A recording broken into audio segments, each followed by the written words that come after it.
with Flower Moxie. Thank you so much for being here. If our videos help you in any way, then like or subscribe.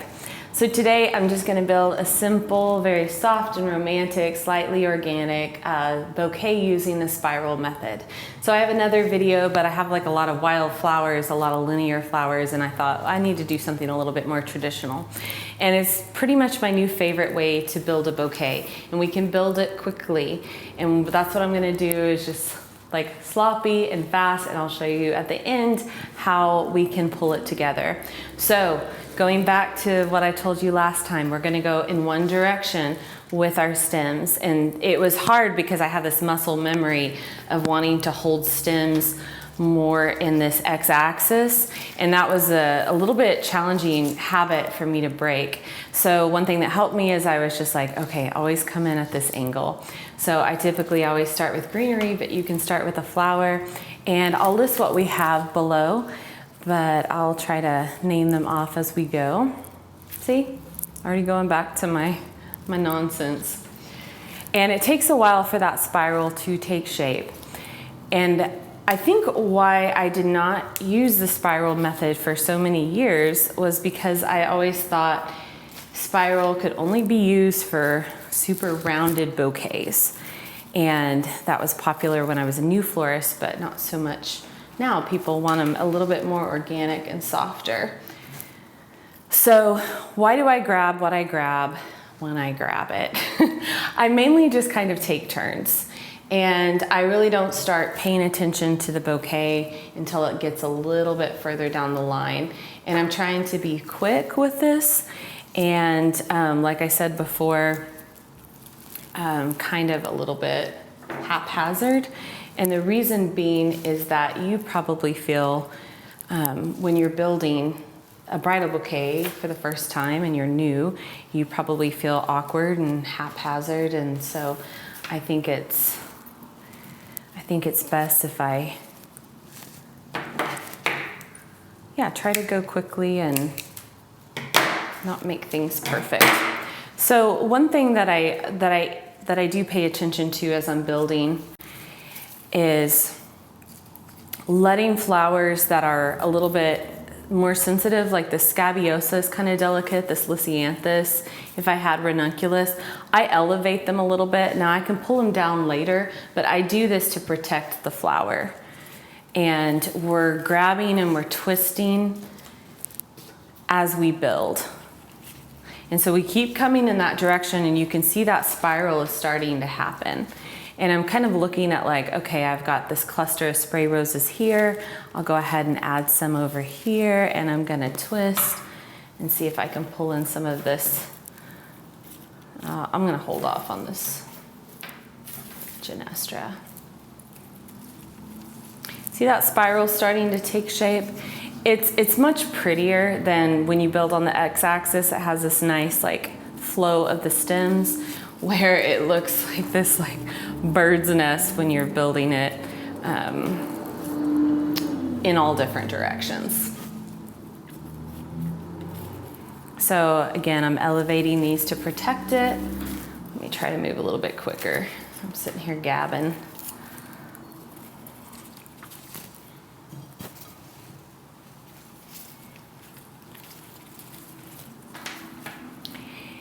And a great way to practice is with grocery store flowers. They don't have to be the exact flowers that you plan to use. Basically, you want to try to give yourself a little bit of muscle memory.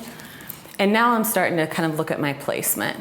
I'm like, okay, I don't want to come in with this because that's visually too weighty.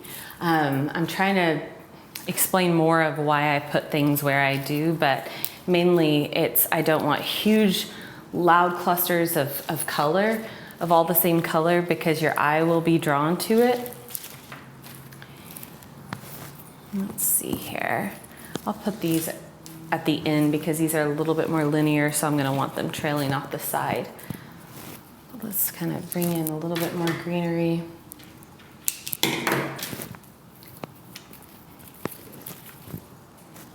We don't have to overthink it, and we're not judging our work, because that's what I would psych myself out all of the time as a new florist, because I would look at it and I was like, this doesn't look like the Pinterest picture. And I would take it apart and start over. And by the time you do that a few times, you've overworked your product, you're upset, and it's very easy to get judgy with your work. But when you're working with beautiful flowers, like, come on, you can't mess this up. Too bad. So that was a horn outside. So now it's starting to take shape. It might not be the exact shape I'm gonna end with, but I don't mind it. And I'm probably like 5 minutes in. What's gonna make it go quickly, let's spin and twist, is having very, very clean stems. So I spend more time prepping my flowers and getting them all clean and organized than I do actually building the bouquet. You don't want a bunch of greenery all down this stem. You want it to be very clean because it will make your bouquet build a lot easier and faster. I don't want a bunch of messiness on my handle because that will impact how I adjust things later. And so if something's not in the right place, then I can easily elevate it. Oh, I cut the wrong one off. It happens. I'll just use that for a boutonniere. And I think I want some spray roses here. So still coming in at the same angle. I would have preferred 3, but it's not gonna happen for me today. So now I'm kind of looking at it a little bit more of where I want things. I like the disbursement pretty well. I feel like I could use some white over in this direction. Maybe come in with that soft greenery. I don't know. See how I have those 3 in a row? I don't like that. So I'm gonna adjust that. I might take this guy out because I don't want that big, huge cluster of white. I just want some softness. And now I can come back in and put this guy here. I feel like that's a little bit better dispersed.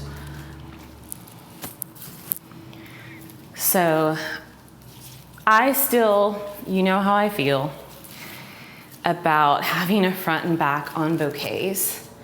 And that's simply because being a wedding planner and being a florist, working the weddings of the florals that I did, I saw so many get so banged up before the ceremony because they're taking pictures, laying it down. And when you give somebody a back, they will lay it down on that back and it protects the florals throughout the entire thing. Okay, I'm about done. And now let's see if we can bring in this like piece of ruscus. If you like anything kind of trailing, I think that this is my favorite greenery to do that. And I mean, you can make it as long as you want it. Okay, this is where we're at. I'm not quite sure how it looks at this point. I have to kind of look in a mirror, but it's not bad. So what I'm gonna do while I adjust it is I will put a zip tie on this bouquet, and it helps hold things in place. And the one thing about the spiral that I really like is it's very structurally sound. When you're building on the x-axis, if you shift that hand placement, you know, the other flowers, it just loses its formation, where this spiral really supports itself. So once I put that once I put the zip tie on, I'm gonna cut this down a little bit to make it easier to work with.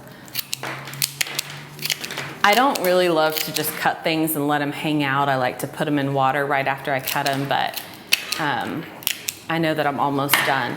So what I wanna try to avoid is having like a bouquet that looks like a fan.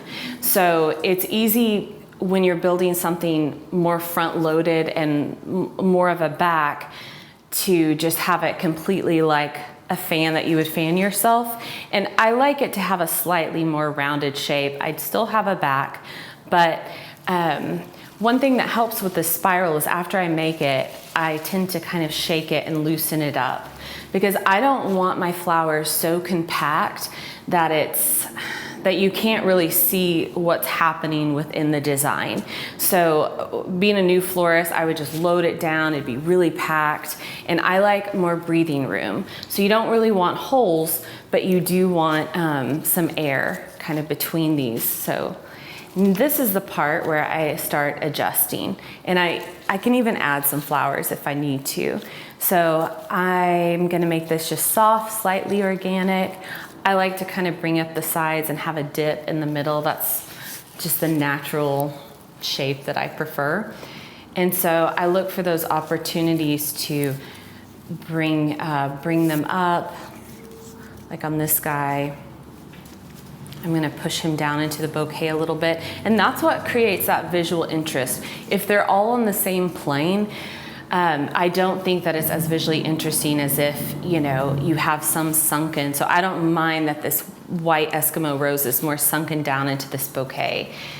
And I don't mind this SCABIOSA being a little bit further out. And so every time you feel like everything's kind of falling in on itself, just kind of give it a shake and put your fingers within the stems and kind of pull it and loosen it. And so I'm going to finish this, I'm gonna have to look in the mirror, because that's, to me, the best vantage point that I can have on a bouquet, because I can see like how it's gonna look walking down the aisle. And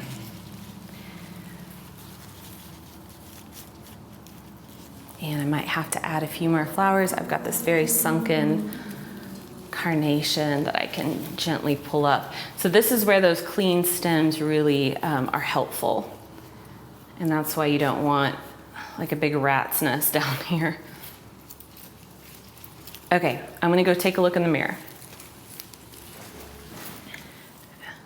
Okay, let's see. This one. Okay, so I went and looked in the mirror, and I was actually really happy where it was at. Now I thought, because I have some leftover blooms, I thought I could add like a little bit more fullness. Let's see, I would need to kind of come in at that angle. And that's if I wanted to make it a little bit larger, which of course I always do. And I think it was, yeah, I think I wanted a little of this cream rose kind of right here. I still have my zip tie on, and then I feel like I wanted this. This is just kind of a nice, big, beautiful rose. And what do you do when you add extra flowers? You just kind of add them on, hold it in your hand, reach in and snip off the old zip tie. And you can either use a zip tie or a rubber band. So let's give this a fresh cut.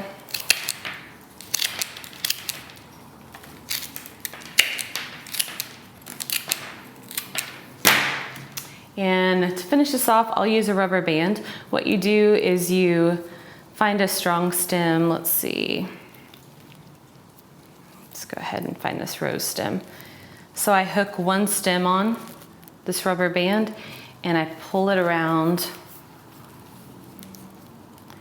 and I hook that stem again. And that way it holds things in place.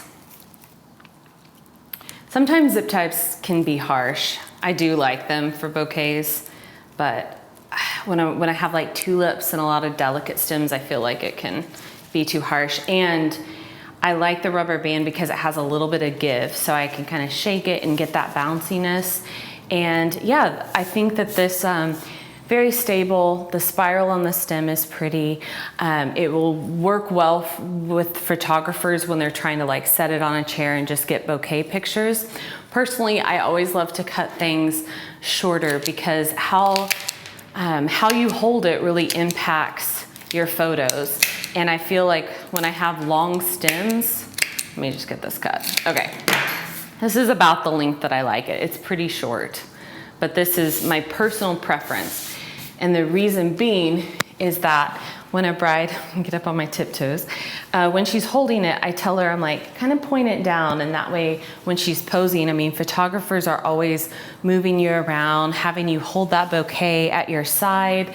over your shoulder. So I see a lot of creative posing coming out of photographers, which makes the flowers look beautiful. But when the stems are really long, you don't have that ability. And I think that the bouquet looks the best when it's held belly button level, kind of tipped forward. So the spiral technique, you saw me build it. I know I have a little bit of muscle memory with it, but I haven't been using this technique that long. It's simply that easy when you're going in one direction with clean stems, and then you come back and you just do the adjustments. If this is too organic for you, then you can pull things in tighter. Like, we don't have to have these guys sprigging out. You can get that control with the spiral technique. If you want it larger, more asymmetrical, more cascading, you can still achieve that look with this same technique. So if you have any questions, then feel free to leave them in the comments below. Visit us at Flower Moxie, hit subscribe, and be sure to let us know if you have any requests. I'm so happy to do a video and help you out. Thank you so much.